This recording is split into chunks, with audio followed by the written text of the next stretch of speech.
The Steel City derby between Sheffield United and Sheffield Wednesday is one of the most fierce rivalries in English football, but this wasn't always the case. Back in the early 1800s, Sheffield Wednesday was originally a cricket club, named after the day of the week when they played their matches. But then in September 1867, the team got together and held a meeting at the Adelphi Hotel, where they signed a contract to keep the team together during the winter months. Not long after, on October the 19th, they played their first match against the Mechanics. Captained by Sir Charles Clegg, who joined the Wednesday in 1867, starting a relationship that would last the rest of his life and eventually becoming the club's chairman. He was also the chairman and president of the Football Association and was nicknamed the Napoleon of football. Then, on the 1st of February 1868, the team played in their first competitive match in the Cromwell Cup, which they won in the first ever golden goal at Bramall Lane. Fast forwarding 30 years to 1889, the Wednesday decided to turn professional, which meant playing at Bramall Lane was out of the picture. Due to them taking a share of the ticket revenue, they decided to relocate. Now that Bramall Lane was empty, they needed a new team to generate an income. Enter Sheffield United.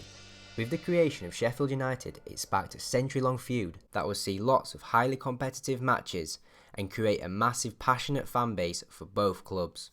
They then first met on the 15th of December 1890 at Olive Grove, where Sheffield Wednesday were victorious by 2-1. But 3 years later, in 1893, Sheffield United were crowned champions of Division 2, which meant next season they would be playing competitively against Sheffield Wednesday. With the first competitive match ending in a 1-1 draw, it was Sheffield United who had the last laugh, as they managed to finish 2 places above their rivals at the end of the 93-94 season. The rivalry began to heat up through the 19th century, however it did briefly calm down during the 2 World Wars, but enemies will be enemies, and in 1945 the battle for the Steel City was back on, and it was more vicious than ever. With the rivalry back on, there is one match that remains fondly in the minds of United fans, which was played on the 8th of September 1951 at Bramall Lane. In front of a crowd of 51,000, they came back from a goal behind to crush their rivals 7-3.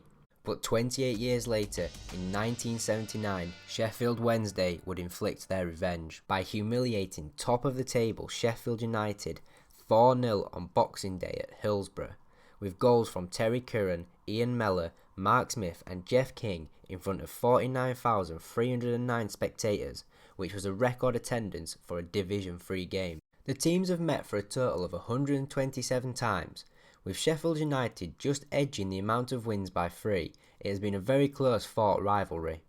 But then at the turn of the millennium, there was a resurgence in the derby, with Sheffield Wednesday being relegated to the Championship alongside Sheffield United. Unfortunately, this sparked lots of fan violence, with both sets of fans eager to get the fixture list to see when they would play their rivals. Many fights broke out amongst the city, most notably at Bramall Lane on 2004 and 2008, where many fans were injured and hurt, and some were even arrested due to their hatred of each other. Now, with hostilities high, very few players cross the divide, but when they do, all hell breaks loose. Enter Lee Bromby. He came up through the Sheffield Wednesday Academy and racked up over 100 appearances for the first team, but he became public enemy number 1 as he turned traitor in the eyes of the Wednesday fans as he switched to the red half of the city in 2004 and made 100 appearances for Sheffield United.